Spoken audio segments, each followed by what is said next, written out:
why I'm giving this talk today, as Monica said, has very much to do with my life before the Fachhochschule. I used to work for 15 years in research and development around environmental sustainability, both at university, mainly BOKU, but also in industry in the UK. So it has been my scientific life for a long time. A lot of things have happened during that time, and I'm very happy to have a few interested people here today to spend the next 1.5 hours with me. I would also like to encourage you to ask questions in between. My ideal presentation is not me talking for 1.5 hours and in the end 1 or 2 questions. If you have any questions in between, just let me know. I'm quite flexible with time. I have a certain set of slides I want to get through, and a lot of slides we can or cannot do depending on interest. So please feel free to ask. There are no stupid questions as always. Also, if there's certain terminology where you might not be familiar with, just ask. Can I ask who of you had any experience about environmental sustainability? What does a half-raised hand mean? I had a course, a summer school course about serious games, and we had to make a game in compliance with one of the goals. Okay. Very good. So, I said I'll have quite a few slides on LC and carbon footprinting. I will show you some examples and then link to the more global challenges, the Sustainable Development Goals, and why there's really huge urgency to do something about it. Oh, oops, that's the wrong way.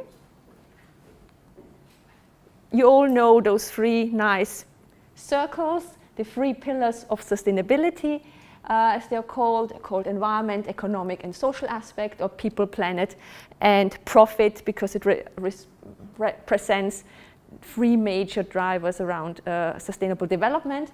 And this little space where all of those meet is called also strong sustainability, because the important thing is that you don't want to have products or services which are only environmentally friendly, but for instance, no one buys and no one makes any money with, so they won't be ever produced. You don't want to have things which are harmful to people, and you don't want to in the end, human society lives in needs economy. There's no point having things which I said no one wants and no one can make a living off. So the quite well-known definition from the Brundtland report from 1987, which is by now quite old, but it's still the most fundamental definition that's usually used, which says sustainable development is a development which meets the needs of the present without compromising the ability of future generations to meet their own needs. Now, the first presenter in this series also showed that, and I'm sure you will see it again at some point. What I think is important, it doesn't define sustainability as such, it defines sustainable development, because there's no, now I'm sustainable, end of it. It's always a development. You can't reach sustainability as such, it's a direction you go to. And that's very important to remember every time you see something and say, oh, we are sustainable. That doesn't exist. You can be more sustainable than before or someone else, but you can't just be sustainable. There's no such definition as yet. Maybe there will be one day. There are some initiatives to define these type of things, but important is it's a development which will change over time. Has any of you ever heard about life cycle assessment? So in German it's Ökobilanz, and life cycle assessment is a tool for evaluating the potential environmental impact associated with a product, process, or activity over its entire life cycle. Now, there are lots of words in there. First of all, what is a life cycle of a product? Does any of you have any feeling what this could be? From the production until it disappears. For instance, yeah? Usually it says it's some sourcing of raw materials, some processing of raw materials. You make something, product, which might then be used, maybe transported, etc. Then you have some waste management, and then there's the end of life, and then it goes into another cycle, or it just goes into other flows. So that's the entire life cycle. And life cycle assessment evaluates the potential environmental impact. Now, why is the word potential so important? It's not a measurement. It's not about people measuring in factories how many emissions will be emitted. It's about creating a model that reflects the life cycle, and from that you calculate the emissions. It will become clearer, but it's important. It's not, if we do a carbon footprint of a chair, it's not by measuring necessarily something on the chair, maybe measuring something in the supply chain before, but it's not, the carbon footprint or any environmental impact is not an intrinsic property of the chair. Unlike density or weight or things like that, you can measure it on it. If you don't know anything about the production system, you can't say what the carbon footprint of something is, because production systems might vary, and identical products can have very different environmental footprints and carbon footprints just because of the way they were made. I think that's very, very important, because often you see numbers associated with products, or the carbon footprint of that is X. In the system it was modeled. It's not that often written behind it. There are lots of assumptions. Where do you set the boundaries? What do you include? What do you assume throughout? So that's the important thing to remember here.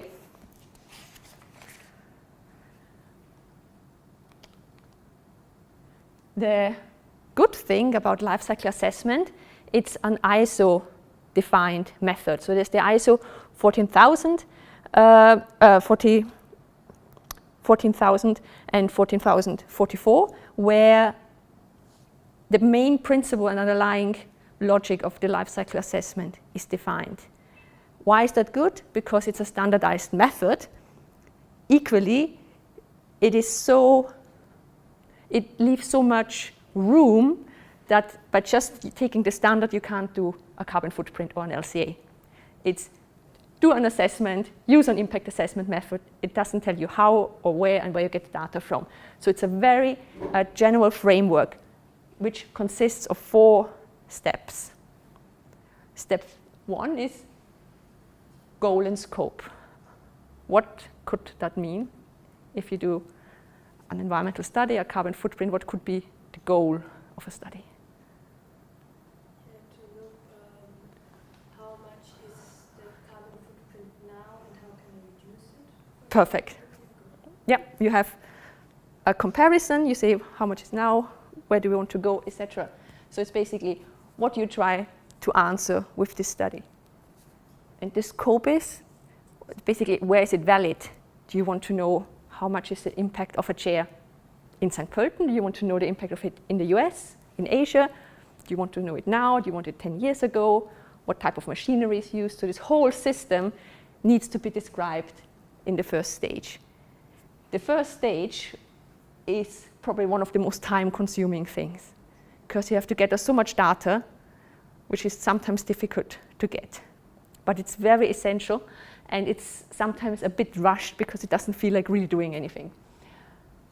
In the second stage, you then, and I'll show you examples then, you have your whole process chain mapped out, and then you define or evaluate what flows go in, what are the materials you need for those processes, and what are the emissions, and emissions in form of solid emissions, air emissions, soil emissions, etc. will there be? So it's a kind of mass balance of the whole system. And then, in mass balance, you try to understand from these mass flows what is the carbon impact, the environmental impact from that. And then, again, and it's big because it's really important, is what do these numbers actually mean? There are lots of software tools out there. You can very quickly calculate things, but what you can't do is really interpret the results because you don't necessarily know the assumptions behind it. And there's a bit of a love for numbers, which is important, but the more important is what do the numbers mean? Because if you say the carbon footprint of this chair is 3 kilograms of CO2 equivalent, that's a result. What does it tell you? Nothing, because you don't know in comparison to what, what part of the life cycle is just a number, usually doesn't tell you that much. So the interpretation is important. And there are lots of arrows going in all directions, which indicates it's an iterative process.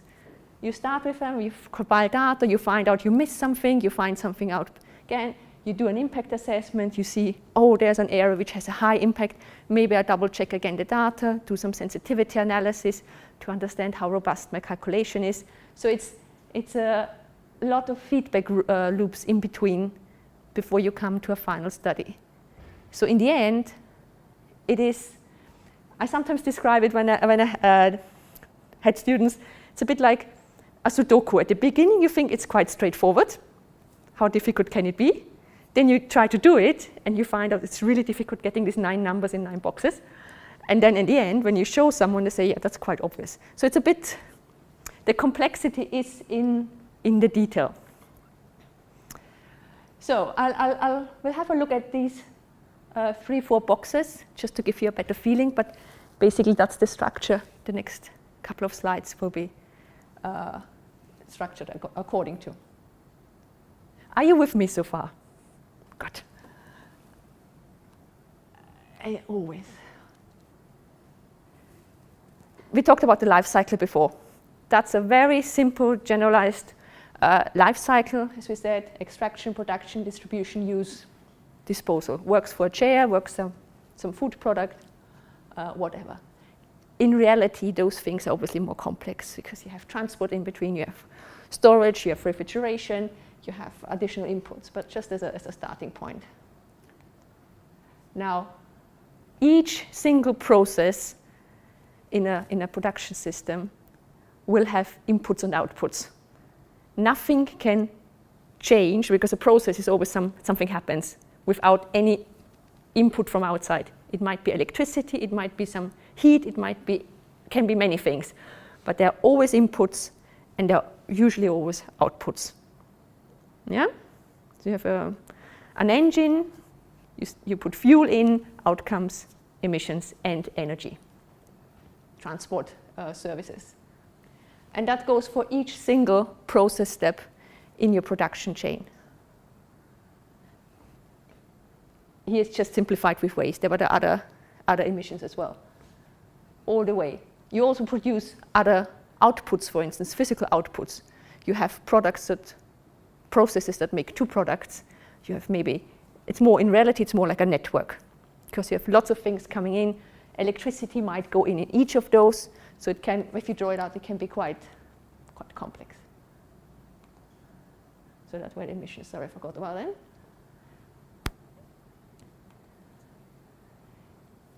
We also said before, scope. We can do the whole life cycle, but sometimes you're only interested in a certain part of the life cycle. It might be that you want to know what is the carbon footprint of this chair as it stands here, not what would happen with it after it went into a waste management system. You might want to know what is a liter of milk, not after I digested it, it went down the loo and went into wastewater treatment, but just until it's on your table. So there are different scopes where you say, okay, you go from extraction to end of production. That's also important because, particularly if in the manufacturing industry, you might not always know what happens with your product. If you're a steel manufacturer, you produce an ingot of steel, you sell it. You don't know, will it go into a car, a plane, a building, a computer? It would be impossible for you to predict what happens with your product. So you might go up to gate, that's called gate. You can go up to after use or all the way down to cradle. So that's called cradle to grave, so all the way the full life cycle. In marketing nowadays, there are lots of plays on this cradle to grave, from field to fork, from cow to cone for ice cream. You start with the cow and then you go all the way to your cone. So it's a very common terminology, cradle to grave. Realistically, most of the time, you don't always go the full life cycle. Sometimes you might only want to look at the production stage, and that's where LC actually came from, when you had a factory and you wanted to know the emissions of the factory. The nice thing, in the early days was it was always in a closed system. You could very well measure and monitor what goes in, what goes out. As the methodology developed, you went more upstream and downstream, which becomes a bit more messy because consumer behavior in use phase can be quite difficult, more difficult to describe than how a factory works. In a factory you have plants, it's very organized. Also extraction, some processes are more industrialized, like mining. Agriculture is a huge, huge challenge. What really happens on a field, and we'll come to that a bit later. So you always want to assess as much as you need for your research question. You need to be efficient. You can spend years on an LCA. If you do full-scale LCA, and I have an example later of a margarine versus butter, was a 2-year study on 2 products. So you want to keep it as compact as needed to answer your question, but still robust enough to actually help make informed decisions based on it. Because that's what you use the results quite often, to help you make the right decisions. So, scope. Let's say we have a system we want to assess. We want to make our chair. How do you start? First of all, in the end, all we do is in the environment on planet Earth. That's our outer boundary, let's say. Within our world, we have what we call the technosphere. That's the part of Earth where we actually interact with the environment. That's everything we do. Within that sits our production system for this chair.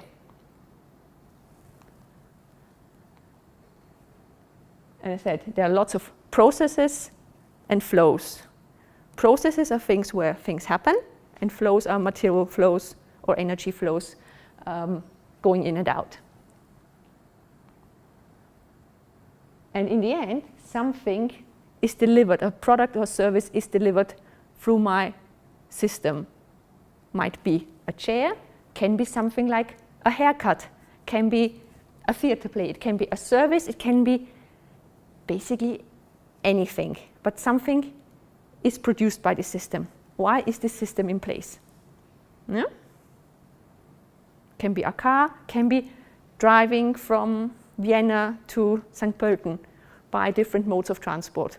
The service would be getting from A to B, but the research question is how do different modes of transport compare?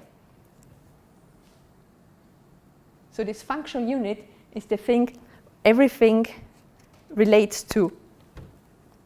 And within our system, I said, we have to look at all the processes we need to make this chair, where does the wood come from, etc. You can't do that for every input, because they say, okay, where's the electricity coming from? Which power station delivers electricity to St. Pölten? Where do they get the coal from? Is it from South Africa or from Asia? It's getting very big. So you distinguish between what they call the foreground and background system. Foreground is that where you really need primary data, specific data. We want to have a chair here in St. Pölten, manufactured, let's say here, with Austrian electricity mix, which is transported, let's say 100 kilometers, etc. That's very specific to this product. How the energy is made is the same if it's here or in Steiermark or wherever, because if we say it's the Austrian average mix, then we can use background data. And that means usually I'll say we use databases, because otherwise you would never finish. And since the late 90s, several databases have emerged which provide you with the information for 1 kilowatt hour used in Austria. What is the carbon footprint of that? So that's actually very, very handy. So that's the very rough. Sorry, if I decide for green electricity? But then you define green electricity, and then you can. Green mix. I mean, there's a electricity is important. There are lots of different things you have to distinguish. On the one hand, there's the electricity mix Austria produces by hydropower station, wind farms, gas turbines, and so on, which is slightly different from the one which is used in Austria, because at peak times there's lots of international trade in electricity. So in the databases, they distinguish between what is the carbon footprint of the electricity made in Austria on average compared to consumed. Then there are green providers, or providers of green energy. Now, the Austrian electricity mix has a high share on renewables already. And more than 60% is hydropower gas. That's the normal one if you haven't got a special tariff. The green ones have, usually the good ones, use the extra money you pay for the green mix to help set up new green energy turbines, etc. I mean, the electricity you get out of the socket is obviously exactly the same because it's the same. But it's the funding scheme to help get more green electricity into the mix. Now, if that is very successful, maybe it also affects the Austrian electricity mix. It depends on the contracts the green energy manufacturers have. Do they sell it to the grid or do they sell it to an electricity provider? What has happened at some point, but I think is no longer around, is that people sold the green part of the national electricity mix as green energy. Say, oh, we only sell the hydropower, which you get anyway, so you have double. So they try to take the green one from the national mix and leave the rest, the gas, etc., to the national grid, which is obviously not possible. There could be a lot of, it's a bit like bookkeeping. It's a bit of an art on how to do carbon accounting, and it's important that you're not getting extra money for green electricity, which has been anyway there. It has to be additional, because otherwise you don't have the added benefit. But in Austria, we are very lucky, and maybe say it straight away, the electricity is such an important driver for everything. We use it for heating, we use it for lighting, for production, industry, etc. Austria is a very green one. If we do the same chair, not in Austria, but let's say in Poland, the whole carbon footprint of this chair will be much higher because the fossil fuel share in the Polish energy mix is much, much higher. If you do the same chair in France, it will be lower because they have lots of nuclear power. And no matter what you think about nuclear power in terms of greenhouse gases, it's very low. So that's a point I'll come to later, is also trade-off. It might be good in one, but are you happy with nuclear power? But maybe that's a question for the later slides. I mean, it's good for the environment, but I mean, it's nuclear power. And we'll come to that. And okay. Carbon footprinting is just one environmental aspect. Yeah. And the important thing when you do environmental assessments is ideally not just look at one, but all relevant ones. Because it's, for sure, it might be the best for the environment, but if you look at the whole thing, it's one of the worst for humanity, for society. Which is also part of the environment. So in terms of greenhouse gas emissions, it's good, but in terms of radiation, and that's also something you can assess with with life cycle assessment, it comes out worse. And that's quite often the result of studies. You say you compare two products and say, in that respect, it's better. In the other respect, it's not. Most famously, I'd say, probably the discussion, plastics from renewables versus plastics from fossil fuel. Plastic made from fossil fuel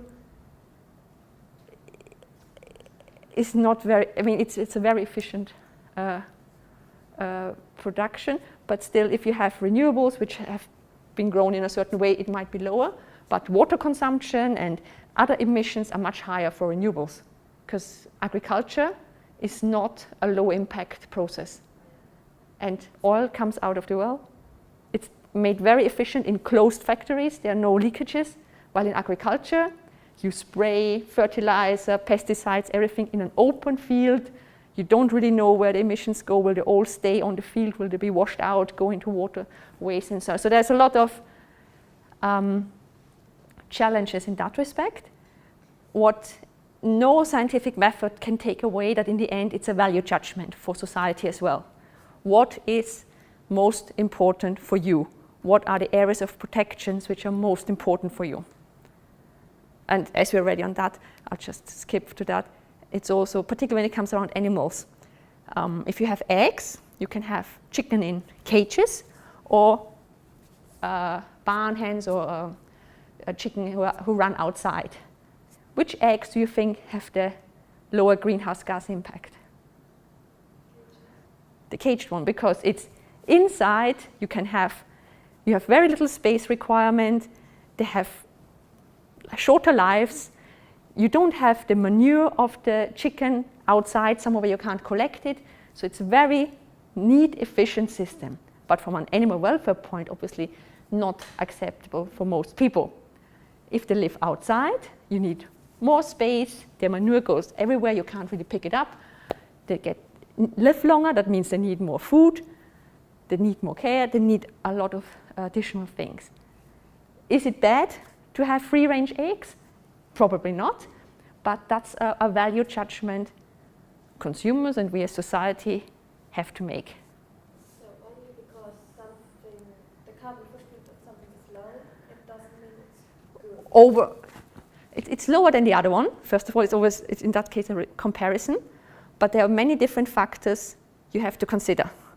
And in the end, greenhouse gases and climate change is very important.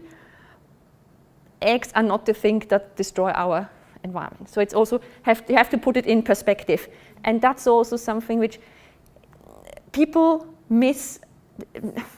Most people, and that's understandable, don't have a feeling what is high impact, what is low.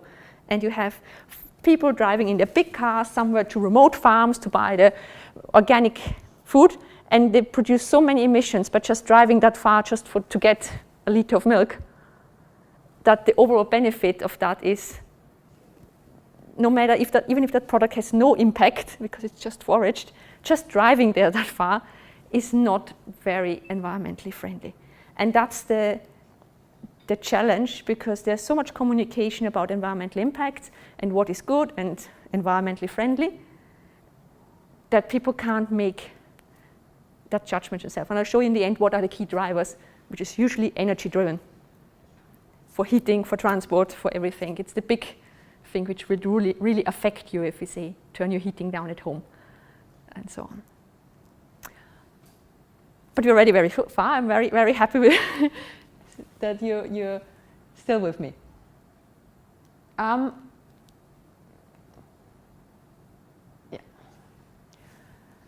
So that's the system. Then we said we need to have this impact assessment. And for that, I want to say, what are greenhouse gases? What is climate change? And if you go all the way back, it's about an energy balance. Because in the end, the Earth, planet Earth, lives off the energy from the sun. And the atmosphere around us. Without the atmosphere, we wouldn't be able to live because it would be too hot or too cold. And the atmosphere is a kind of protective blanket around it, which helps distribute the temperature across the globe and help having a quite stable temperature on Earth. Now that works very well if the amount of energy coming in to the atmosphere and the amount going out is equal. That's the starting point. Because it's not just direct sunlight. Sometimes energy from the sun gets absorbed from clouds. Sometimes energy is also, which is reflected from the surface, is reflected back by clouds again. Depending on the makeup of the atmosphere, what gases are in there, there's some absorption of energy. Energy comes in form of heat or light and so on. And some of it is also reflected from the atmosphere, reflected from the huge amounts of water we have on Earth, etc. So in the end, whatever is taken on, reaches the Earth, should again also leave. Because what happens if this balance is disturbed?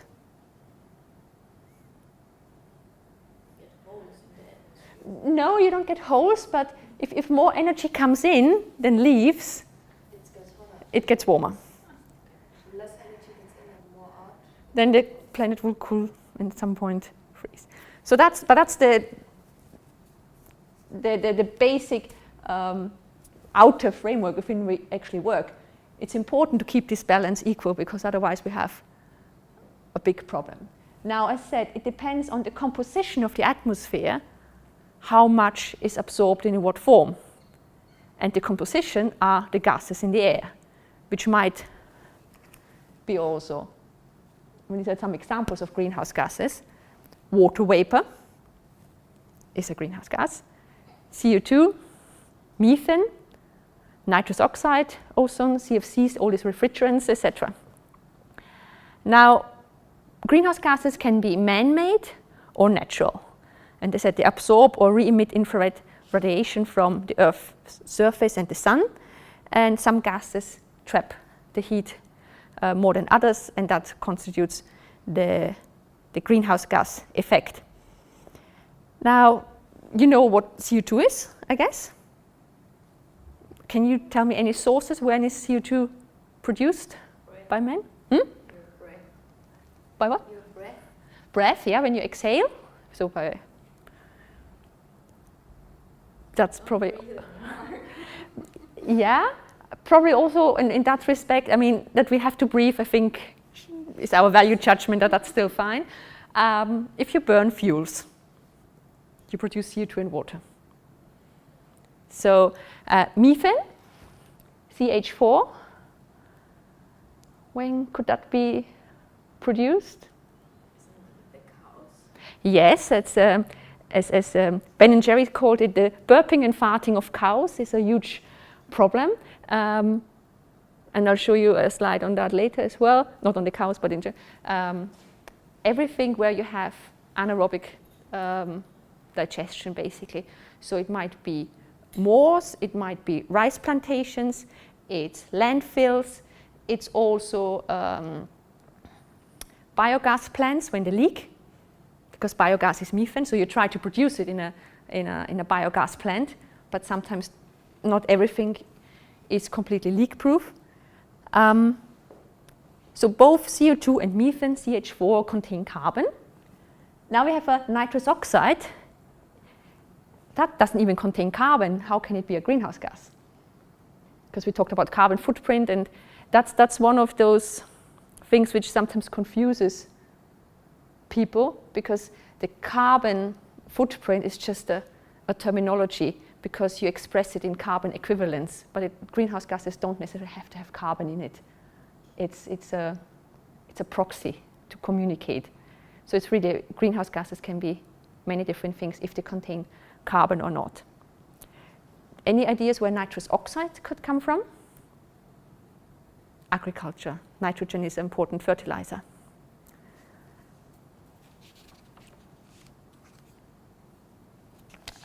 Good. Yeah, here's a picture I luckily found. It was very difficult finding one which is actually nicely done and hasn't got too many numbers in it. That's just an example for greenhouse gases and the various sources that come from it. So you have here the rice fields. Because they're underwater, there's no oxygen, so you don't have oxidation, but anaerobic conditions, so methane is produced. Soil respiration. There's a lot of activity going on just in soil, which is still, again, very difficult to assess. There are some numbers, but measuring soil emissions in different types of soil, in different climates, etc., is very time-consuming and expensive. You have some fertilizer going on the land. Some of the fertilizer applied is fixated in plants, like in peas and other legumes. You have manure from cows, the methane from cows. You have CO2, NOx, NMVOC means non-methane volatile organic carbons. So beside methane, there are others. You have biomass, you have organic carbon, you have fossil carbon.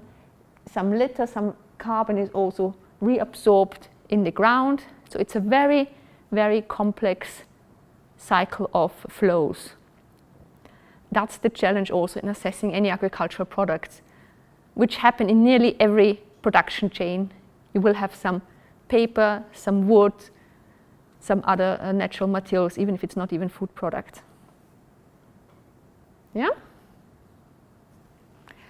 I have some slides, but I just show you them quickly because they have a lot of information, so they're the ones, and in general, I have a lot of the data from the IPCC 5th assessment report. In our first lecture in this series, the IPCC was mentioned, the Intergovernmental Panel of Climate Change. They're the main authority when it comes to greenhouse gases. They are the most relevant experts, go together and produce these really important reports, which basically globally are used as reference. Here is the simplified global carbon cycle. The interesting thing here again, you have the carbon from fuel going out, you have net land use change. Now land use change, or LULUC, land use change and land use, is something which only came up, I don't know, maybe 10 years ago, or maybe 15 years in life cycle assessment. That actually, I said, soil has emissions. If you plow soil, that you will have emissions. Because you turn it, there is air in the soil. If you turn it around, it comes out. Soil emissions are also very important around the discussion on palm oil. Because first of all, deforestation is an issue there, which means biomass from land is taken away. But also because the soils in Sumatra and Borneo quite often are peat turf, which has a lot of methane in it. So as soon as you do something on it, it gets released. That's a big challenge in that discussion. Also, again, there's a lot of flows with the oceans. The oceans are really, really important. We tend to forget how much water there is on the Earth and how much mass flows from gas into water take place in the oceans. That is the cycle for methane. Again, here you have methane from fuel sometimes. Landfill and waste is a big contributor to methane. Because again, if you just dump waste on a not well managed landfill, which happens in most parts of the world, you have reactive material, biologically reactive material without oxygen, and that means you produce methane. And it's leaking at unknown places. Also, our landfills produce methane, but very little, because only not active materials, so things which don't degrade anymore, should be landfill. But also there are catchment systems to collect the landfill gas, which then can be used as fuel. So there are measures to manage that. Rice cultivation, big thing, and livestock, so animals. So you have your cows and so on here. These are really substantial emitters of greenhouse gases. There was once a report a couple of years ago, the long shadow of livestock. Just because it's a natural process doesn't mean there are no emissions associated with it. And that's just to show the nitrogen cycle is very complex, because there are many different forms of nitrogen, nitrification, mineralization, etc. It's complex. Leave it at that. Good. So we have our emissions. How do we get to climate change, to the global warming potential? What is the effect of that? Now, there are two terms. One is radiative forcing, and the other one is the global warming potential. Now, this radiative forcing is the net change in the energy balance of the Earth, as we talked about before, due to some imposed disturbance, perturbation. And it's usually expressed as watts per square meter. So it's an energy, because it's about a change in the energy coming onto Earth over a certain time. So that's the starting point. You have a gas, and there are methods to understand how certain gases will take up energy coming in. And this radiative forcing will be given as a unit of mass of a given substance. So it's the global warming potential of 1 kilogram of CO2 will have a certain effect, and you say, okay, per ton of CO2, that's the greenhouse gas effect, the global warming potential. Does it make sense? So it's not expressed as watts per square meter, but as if you have 1 ton or 1 kilogram of a substance, then that will be the effect. And as reference unit, it's CO2 equivalent. So you say, okay, the global warming potential of CO2 is 1, and then you look at other gases, methane. The global warming potential of methane is around 30 times as much as that of the same amount of CO2. Yeah? So it's always in relation to CO2. And the CO2 equivalent, is it called then, gives you the carbon footprint. Yeah? It's like a currency, it's a conversion. How can you translate the effect on the climate from one gas to the other? How can you add them up? Because otherwise you have, okay, I have a list of 100 emissions. How do you get them down into one number?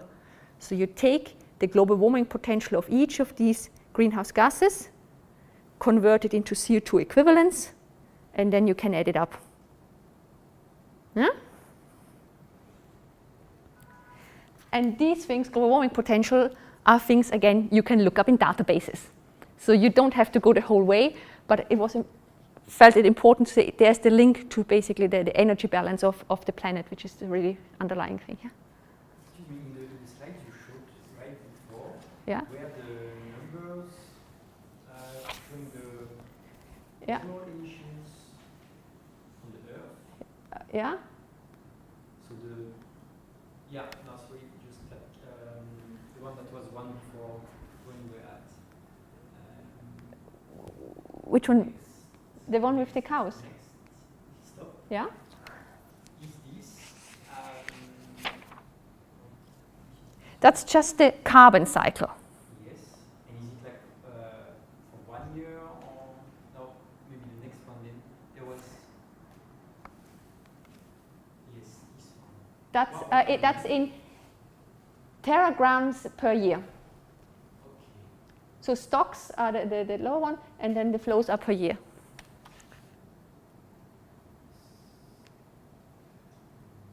So is it the share of emission for each type of things? No, that's just the carbon. It's not CO2 or something.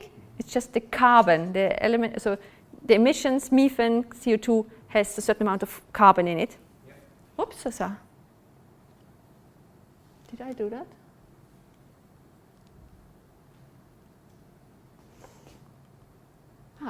Okay. Has a certain amount of carbon, which might be natural, it might be anthropogenic. Yeah. And this should just give you an order of magnitude, which are the main flows that go in the atmosphere, which are really contributing to this change in carbon in the atmosphere. I was a bit surprised that livestock is higher than fossil fuels. Sorry, am I?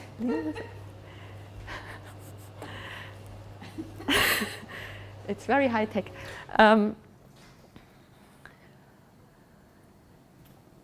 That's methane.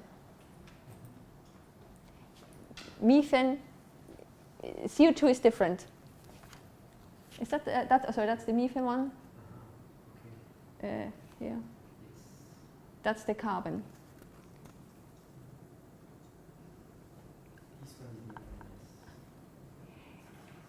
Because it's in carbon, not in CO2 or not in tons of CO2. Yeah.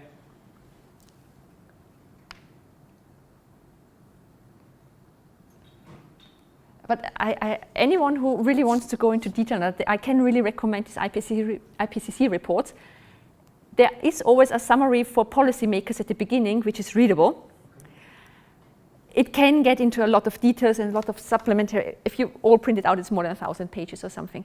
But they really take great effort to make it understandable so that people can use it. And there are usually, as I said, for policymakers, that's something you can very easily read, and there are some quite nice graphics in it as well.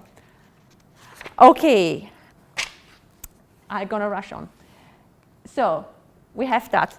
The underlying logic, and it's this cause-effect chain from greenhouse gases. And if you roughly get that, I would be really, really happy. So you have emissions of greenhouse gases, which increase the greenhouse gas concentration in the atmosphere, which by that increase the radiative forcing, which increases the global temperature, yeah?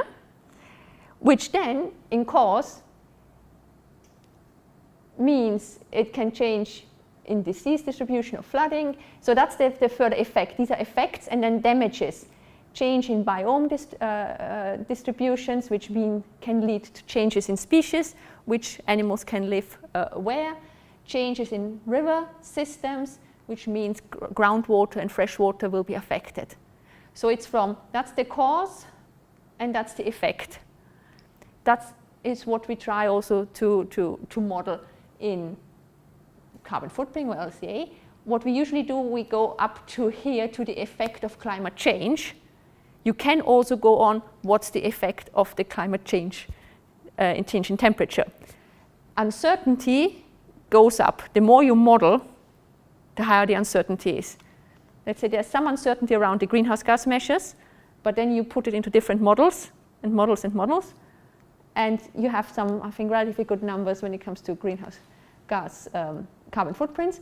But then if you go, how many deaths will there be due to climate change? How many species will be disappearing because of that? That's when the uncertainties get very high. But it's possible, and it's done occasionally.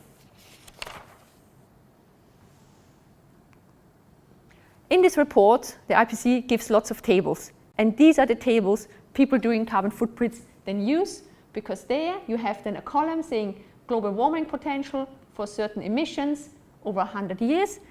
The effect is usually measured over 100 years. There is no scientific reason for that. It was agreement. There are numbers for 20 years, 100 years, and 500 years, and it's just convention to assess the greenhouse gas effect over 100 years, because it's not just now, it is you emit a gas which will have an effect over a certain time frame, because some gases, or most gases, will change over time. If you add methane, it will oxidize and then go into CO2 later on. But these tables are the important things you need to have. Now, you have that information, and then you can start doing something. You have defined your system. You know what emissions come out of your system. You can convert your emissions into CO2 equivalents, and then you have your first carbon footprint. Right. So, just to give you a feeling of orders of magnitude, transport was mentioned before. There's a huge difference in environmental impact depending on modes of transport.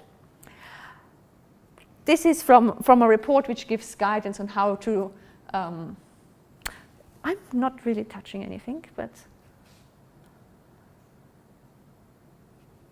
no.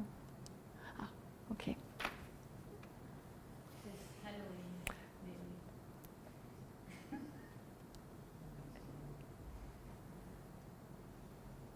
There are different modes of transport which will have, I'll try that one again. Okay. Oh, okay. Okay. It might come again.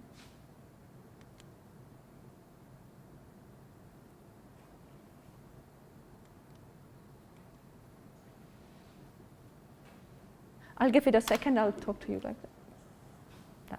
So the different modes of transport. It was mentioned before, flying is probably one of the most worst ways to get from A to B. That's not just for people, also for freight. Don't underestimate how much food is air freighted. If you get grapes from India, it's very unlikely that they came by container ship. Other fruits, like bananas, will most likely come by container ship. So this whole food mile concept It's my bad aura with anything electronic. So this concept was a while very popular, food miles. The more local something is, the lower the impact. That does not always really work, because container ships going Atlantic or coming from far away have a very low environmental impact, because you can put a lot of stuff on it and they don't accelerate or brake. They just go, they don't steer. Lorries, trucks have quite higher one, but planes are the worst. And things you might not even think about, flowers. If you get flowers in February for Valentine, might come locally from a glass house, which also has huge environmental impacts if you heat something to grow at 20 degrees, or they might be flown in from Kenya or some other places. So it's worth looking at labels where things come from, and it gives you a feeling for what the impact is. Just to give you a feeling, to transport 1 ton, 1 kilometer, the air freight, you have about 600 grams of CO2. If you go on a deep sea container or tanker, you have about 5 or 8 grams. So 600 versus, let's say, 6 grams. So it's 100 times more impactful to air freight something than putting it on a big container ship. Just as order of magnitude, lorries and transport has around 60.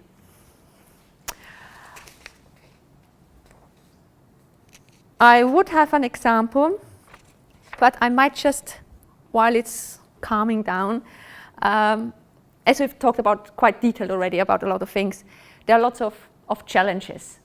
So there are lots of databases. You can look up electricity, you can look up a kilogram of PET, plastic granulate, you can just mix it together. I said, okay, I have a kilogram of PET.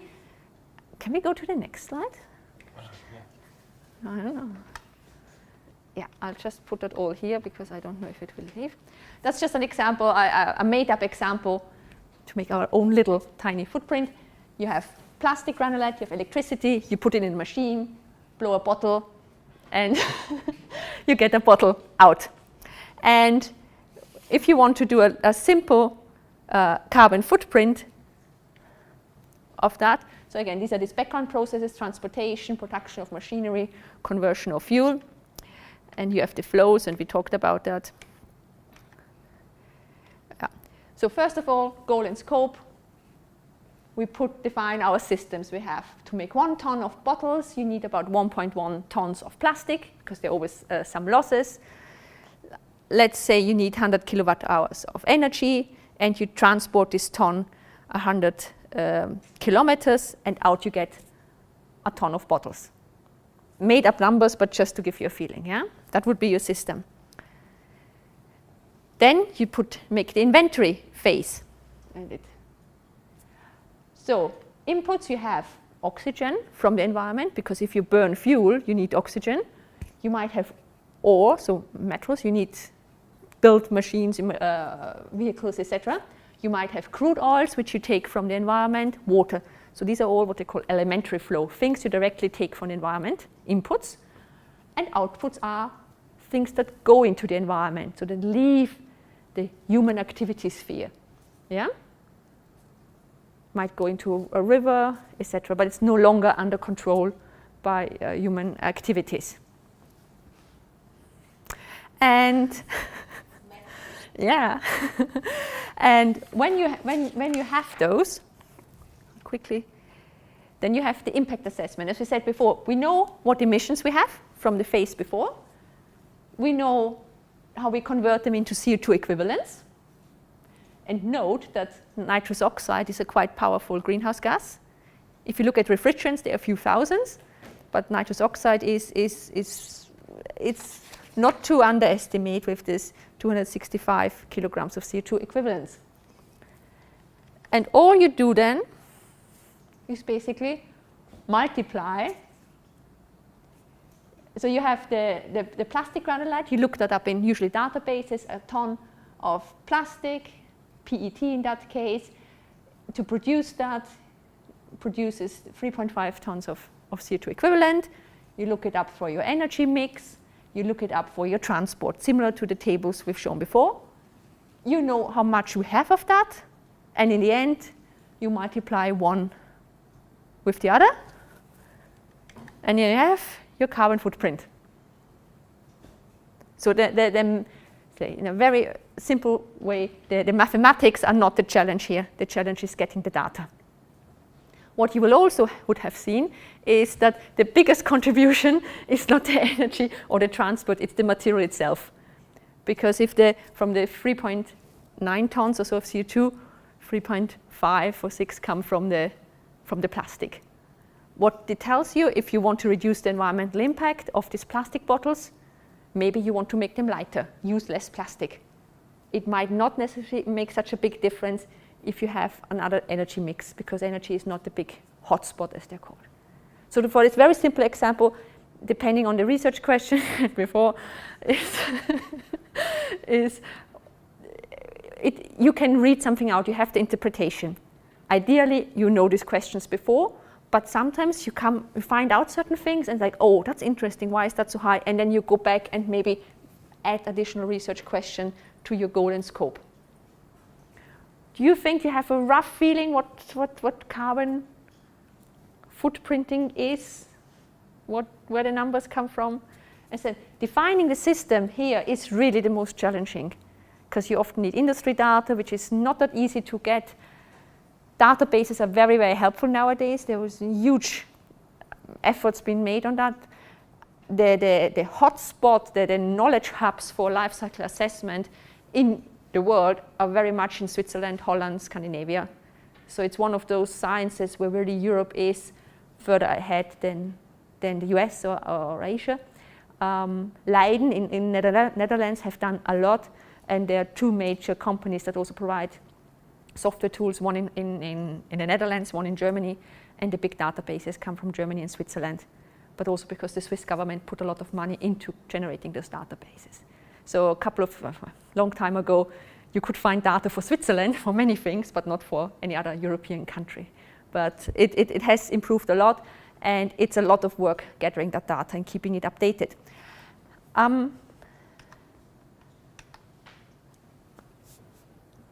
A few things, I'm not going to go through all of that in detail, but there are lots of challenges. I tried to give you a very simple view on it. As I said, open processes, agriculture, waste management. What happens if you apply compost to land? It's very, very difficult to understand the mass flows. How much of the nitrogen is fixed? How long will the carbon stay in the compost?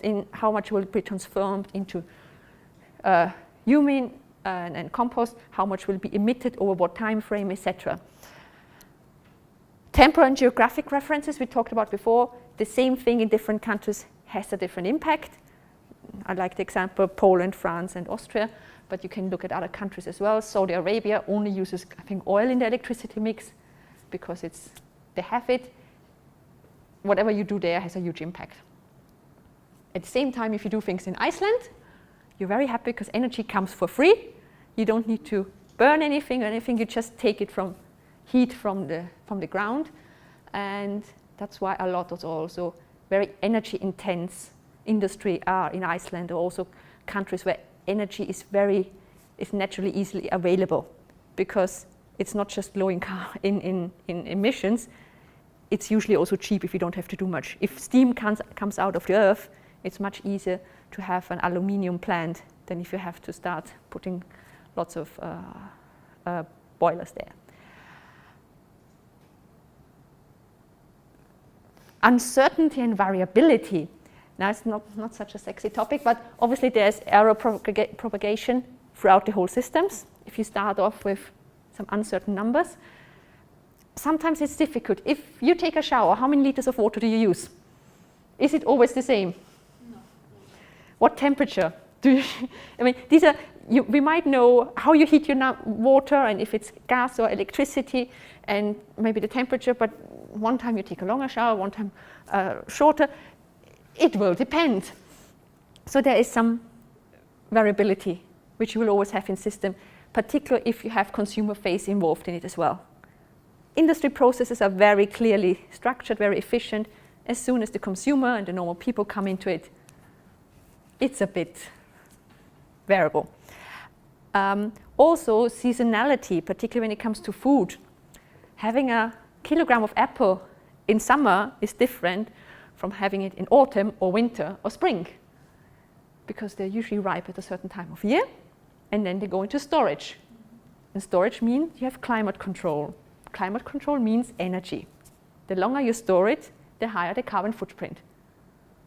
There are studies for the UK where it says that it's better to import, I think, lettuce from Spain in winter than having the local lettuce from the greenhouse gases which are heated with gas.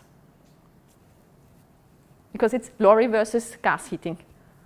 So it's not always straightforward what is the most important one, and if you try to make general statements, apples have lower impact than, I don't know, lettuce or so, it's really difficult because it depends. Carbon sequestration and biogenic and black carbon. Has any of you heard about biogenic carbon? That's the renewables, the carbon from natural materials is by some people seen different than the carbon emissions from, let's say, fossil fuels. Black carbon is coming from fossil fuels. The biogenic carbon comes from, let's say, CO2 from burning wood. Because of the carbon cycles. The logic is, we say CO2 from burning wood has no impact because the CO2 a couple of years ago was sequestrated by the tree. So it's just giving back the carbon the tree took up earlier. Yeah? While fossil fuel adds emissions to the atmosphere which were not here in the last recent couple of 100 years. So they're adding to the atmosphere, unlike biogenic carbon which was here before, just stayed a couple of years in a tree and then was emitted back. So is biogenic carbon not that bad or not bad instead of black carbon? If it's the carbon might not be, but then you have other impacts like water and so on, which might be higher. And not all carbon sequestrated from plants will go into CO2. It might go into methane. And then you have higher emissions because even biogenic methane has 27.5 kilograms of CO2 compared to CO2 from fossil fuel. It depends. It depends is the answer usually you get from most environmental assessors when you have a question. But it depends on your system boundaries, what is the question exactly you want to answer. This is also one of the criticisms of life cycle assessment, that people say, depending on your assumption, you can get out any number you want. Yes, but that's why transparency is so important, to really say, what is your goal, what is your scope, where you set your system boundaries, where you get your data from. Just having the number in the end, which often is only the only thing communicated, doesn't tell you anything. There are studies. One study says Tetra Pak is better, one says glass is better, one says plastic is better for packaging beverages. All studies are correct by methodology, but they set different assumptions. Yes, it depends what is more correct for a certain purpose. If you don't publish what your assumptions are, it's difficult to say. Modeling framework. I think that's the last complicated things I'm gonna mention. We always talked, what is the footprint of something? But maybe your research question is, what happens if I change something? Rather than assessing two separate systems, one for the wooden chair, one for the plastic chair, which don't interact with each other, they're separate assessments, I assess change within one system, which is usually the way to approach it if you go to policy level decisions. Should Europe go to electronic cars? Because then you have a major change. What are the environmental implications of that? Yeah? The challenge there is you very quickly get into economic modeling, because the question is, what do they really replace? When will they replace it? When will people actually buy it? what is the most sensitive supplier. So if electronic cars, for instance, get made really cheap, then which cars would disappear first? And that's the thing you try to assess. So over a time period of the next 20 years, what would be the net benefit or impact of those changes? What happens if you put, let's say, apple pomace? That's one of the case studies we did a couple of years ago. Apple pomace is what, when you squeeze apples to make juice, the leftover thing, the mushy thing. You can feed it to animals. You can put it in an anaerobic digester to make biogas. You can make pectin out of it. So if just one person does it, you can just do I assess one versus the other. If you say, should Europe mandate that everything goes to animal feed, then the question is, which other animal feeds will be replaced? Will it replace soy from Brazil, which would be great, or does it replace oats from Europe, or does it replace something else? And that's where the environmental assessors very closely have to work with economists, because they understand better how the market will react to a major shift in, let's say, Europe as your system boundary. It is, okay, depending who you talk to, some people say it's much more complicated, the other people say it's much easier to do that type of assessments. You need the data, that's the big challenge. I think most people do what is the footprint of that versus that assessment. Because on a small scale, and that's where it originally came from, the other modeling framework really gains a lot of traction for policymakers, because they have made a couple of mistakes in the past with the biofuel directive, where they said we're going to push biofuels, which did not necessarily have the environmental benefit that was made, because suddenly you use food products then to make fuel, which also rises food prices, and there have been a lot of cases in the past when the US, for instance, buys up all the corn from South America to make biofuels to meet some targets, and then population has to starve because they don't have any corn left, because it was bought up, because the US pays more than the local population, and then you have to import food from somewhere else. So it's not always easy, and that's why it's important also when you do an assessment and you give the information to decision makers that you have to show the whole picture. That goes better, but be aware of that and that, because there's hardly ever a very clear, straight answer to that is always better. You will always have to have trade-offs, and in the end, that's not the role of the scientists to say which trade-offs to accept. It's the role of the decision makers, politicians, whoever, to say, for us, this is more important than other things. And what mitigations can I put in place to lessen the impact on the other areas? Now, so that would be the last point, trade-offs. One gets better, other gets worse. It's in the food chain, you can have it also. Retailers try to avoid food waste. Say they have lots of lettuces because it's hot in summer and they're really cheap. Or let's say the farmer, lettuces are ripe, he wants to sell everything, they drop the price. Retailers say, okay, it's cheap, I'll buy it. But then maybe there's bad weather and people don't do barbecues and they don't want to buy that much salad or have that much salad. So the retailer drop their prices and say you can have 3 for the price of 1. They avoid their food waste and the emissions associated with it, but they move it on to the consumer because they might get lured and, oh, it's really cheap, let's buy it. And then they leave it in the fridge until it gets all well, and then they throw it away. So that's also a way of burden shift.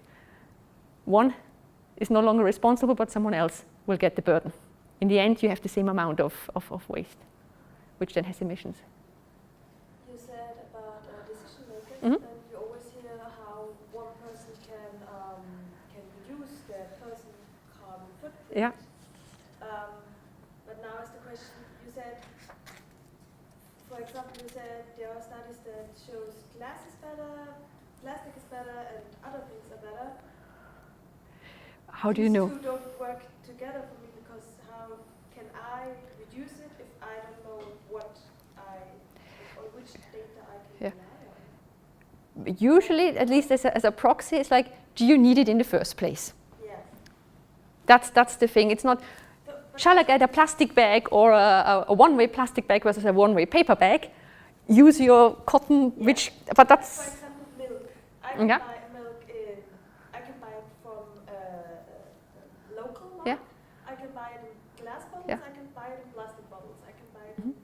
Mhm. Do you ever throw away any milk because it goes off? No. That's good, because that would be the first thing. Do you actually need all of milk? And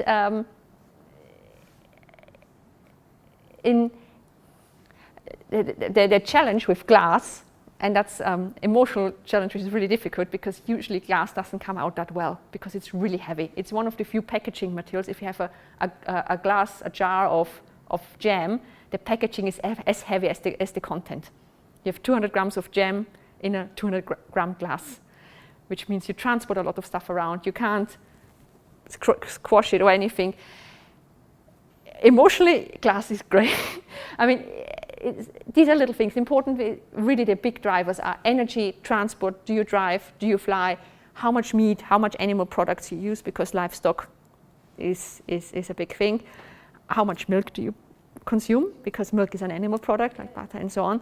And to reduce heating, etc. That make a much bigger difference.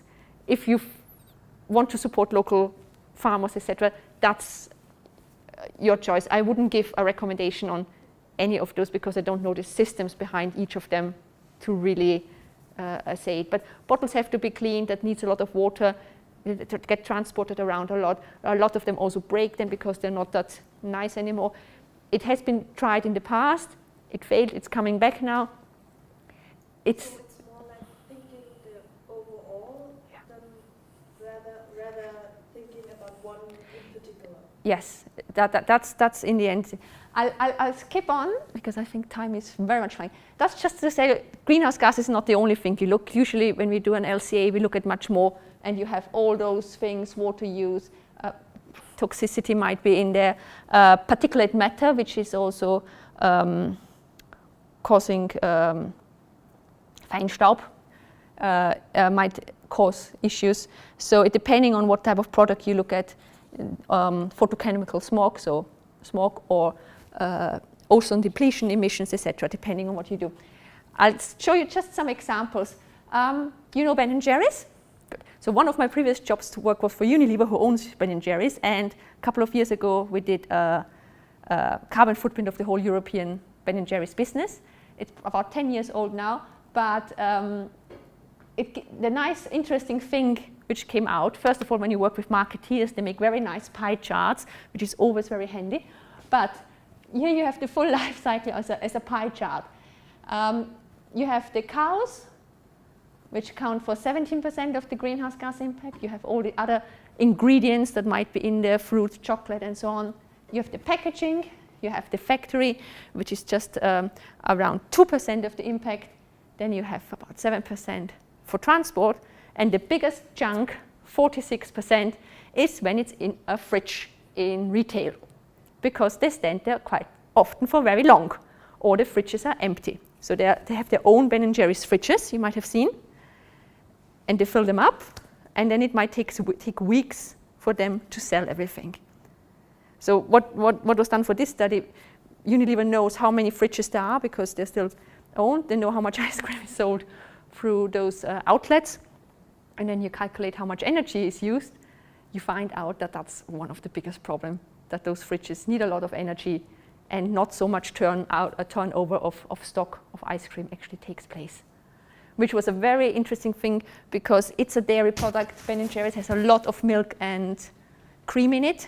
And it actually wasn't the highest one. So that was just an example how it can inform also manufacturers on where to put measures in place to help reduce environmental impacts. So did they go away with their own fridges or no? No, They but had one here in Mensa. they at that time they had a plan to offset the whole European carbon footprint or climate footprint, and they bought certificates and they offset the whole supply chain, even the fridge in homes, etc. So that was the effort to become climate neutral, because Ben & Jerry's has a very strong emphasis on reducing greenhouse gases. They have also special cows. They're not just buying the milk somewhere. They have their caring dairy farms where they try to really reduce the emissions as much as possible on site of the dairy farms, and how food affects emissions and everything. So there's a lot of science going into making the cows. Another example, so here's the thing. Another example, and I took them because I knew I can use them, the slides, and it's very difficult sometimes to get hold of these. That's Knorr. Knorr, you know Knorr? That was a footprint of the whole Knorr brand. Again, what is interesting, the green thing is the raw materials, which makes sense because we had it with the bottle as well. Materials are important. But then this one is how you use it at home, your stock cubes or whatever, how you heat it, etc. What I want to show with that slide that the consumer use of food products can be quite important. It's not just what goes in and how it's made, but also how you use it. How long do you cook your soup? If it says cook for 10 minutes, do you cook it for 10 minutes? Or are you watching something and it cooks for 20 minutes? That's the big challenge with these type of things. I talked about before animal products versus dairy versus plant-based products. That's just the butter versus margarine study I mentioned, which was done for 3 countries, everywhere the leading butter brand and the leading margarine or fat spread brand. And it shows no matter where, in which country and how it's made, margarine has such a much lower impact than anything made from milk. Just because one time you get from the plant the fat directly and make it into margarine, and the other way it has to go via the cow. And no matter what agricultural system, and they said it was done with different agricultural systems in the background, that was the 2-year study. It is done. We looked at all other impacts as well, but the greenhouse gas one was the one we dared to say really margarine is better, not just because Unilever manufactures it. And that was a very, very good publication we also got out of that. To finish off, Where does palm oil come in here? there was a tiny bit of palm oil in one of the recipes. Palm oil is not a healthy oil. So in margarine, it's not that. You need it, different oils, because most oils are liquid at room temperatures. And if you see that most margarine or fat spreads, as they're called, because you need to have a certain fat content before you can call them margarine, can stable at room temperature. So it's about the blend of different oils to get the consistency and not just a tap of liquid oily things. Margarine itself and production of those is a whole science, because if you look at the fat content, sometimes it's very low. You can do margarine with 40% fat, and the rest is water and air. And how you mix fat with water and air in a way to be solid at room temperature is, from a processing point of view, very, very challenging. But so the fat content was one of the drivers where margarine was so low, because there's just less fat per portion than for butter, but also the milk. Anything to do with animals is very high in impact. To move to some things, I wanted to link to the Sustainable Development Goals. One of them is around food waste. And food waste is, and these are some facts from the SDG website, is that in the world there's a challenge. There's overnourishment, there's undernourishment. People go hungry, people have too much. But the food sector accounts for about 30% of the world's total energy consumption and about 22% of the total greenhouse gas emissions. So food, although we eat it and it has this natural perception, is not without its share of impact. Anything to do with food is difficult, because until recently there wasn't really a uniform definition of what is food waste. So there was a European project, the Fusions project, who tried to define what is actually food waste. You count inedible parts or not. And I'm going to skip over that. But what they looked at is, where does food waste occur across the full production chain. So you have, again, this chain. All those things need input, all those things need output. And waste, again, occurs at each stage of these supply chains. Also, you shouldn't forget that if you want to have 1 kilogram of apples here, you might probably produce 1.5 or 1.2 kilograms here because you have losses all along the way. If you want to have 1 kilo, you have to definitely grow more here. Yeah? Because you will always have losses. Again, which things I like to point out because we sometimes forget, basically everyone in this supply chain has a business plan and tries to be very efficient and not to waste things, except the consumer. Because I would be very surprised if you know how much food you buy a month, how much of it you really need, and if you ever throw anything away, which you might have bought but not used. So the food waste, while it's a goal to reduce the food waste per capita at retail and consumer level by 2030, the question was where is the food waste? Where does it occur? So, wrong way.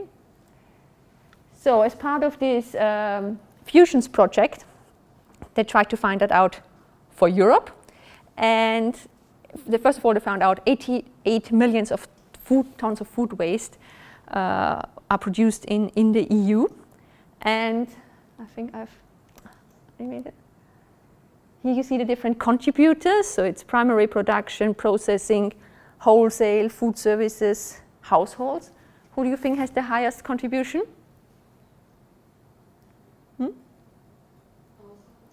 Yeah. So the biggest amount of food waste occurs in the household because you might have things left over, you forget them in the fridge, you cook too much. Particularly, I think the bigger the families are, there's sometimes more different views there are. So these numbers are very important because otherwise it's difficult to understand where you can set your measures to reduce food waste. So that's goal 12.3, as I mentioned before, which really aims at reducing food waste. For that, there was also a food loss and waste standard, a protocol created on how to account for it because there are many different ways of measuring and every country measures it differently. Why I took that example is because there's a UN goal on reducing food waste, and then there is the Consumer Goods Forum. It's a forum of basically all retailers and manufacturers are in there. I think a huge share of the consumer goods industry, so things you buy in the supermarket and so on, is represented there. And they took that up, the same goal as in the UN SDGs, trying to help reduce the amount of food waste, and also to apply the protocol that's what developed. And what I think is interesting, why I wanted to show it to you, they link it then as part of bigger commitment to demonstrate the industry commitment to play a leading role in limiting the global temperature rise to 2%. So they take reduction of food waste as a contribution to the greenhouse gas targets. And it works because there are the UN goals, which give a direction so that industry stakeholders can all align to the same goals. Because otherwise everyone sets their own, okay, I reduce that much, I reduce in that type of life cycle stage. With these UN goals, they really help align the targets, and these targets were also taken up in the circular economy package, which came out in 2015 by the European Union. It was an action plan. Food waste was made one of the 5 priority materials to reduce in Europe, and they aligned the European targets against the UN targets on food waste. And again, it should also help lower the carbon footprint, etc. So it's just one example where these goals can really help aligning industry, aligning politicians, because they have a common goal and everyone can work towards it, and you can actually then measure and add those things up rather than everyone doing a bit something different and has slightly different ways on how to measure it. I think with that I'm at the end. These are the IPCC figures on how much the greenhouse gas emission, the temperature rose. This here is the important thing. I think 90% of the temperature rise on Earth is actually in seas. because we have a lot of water, lots of oceans. They buffer a lot still, but it's not. It's really a big challenge, and that's the graph also made by the UN on which continents will be affected in what way by climate change. And Europe, so you have those glacier, the stars mean glacier, will affect on glaciers, river and coastal areas. You have the green one, terrestrial wildlife and marine ecosystems, and the human managed system. And Europe will probably be able to mitigate because there is the money, there is the technology, there is the knowledge. It will be much more difficult for other continents, Asia and so on, which will be much more affected in livelihood by climate change, because it's not the temperature change, it's the change to agricultural system and so on that will cause the problem. If the crops they are used to grow don't grow anymore, don't grow in the way, in the amount that's needed, will lead to social burdens. And as soon as social burdens are there, you will have movement of people moving to other area, displacement of people, and then you will have basically huge refugee crisis, because if there's no food, if there's no water, because those things are affected and were changed by climate change, it will lead to a huge humanitarian crisis. And that's the biggest threat of climate change. It's not really the temperature, is it a degree or two warmer? It's really the effect it has on the supportive systems, water, food, etc. Because if they change, those countries don't have measures in place and will be difficult to have them in place because they quite often live already in very marginal areas where there's not much room to adapt, and maybe also not the investment capacity to say we build now for in 10, 20 years time, because governments really struggled with spending a lot of money which only show benefits for future governments when they are no longer in power. I leave it here. I want to thank you a lot for your questions. If you have questions later, you can still ask me questions. And yeah, I want to thank you a lot for your very nice participation. So.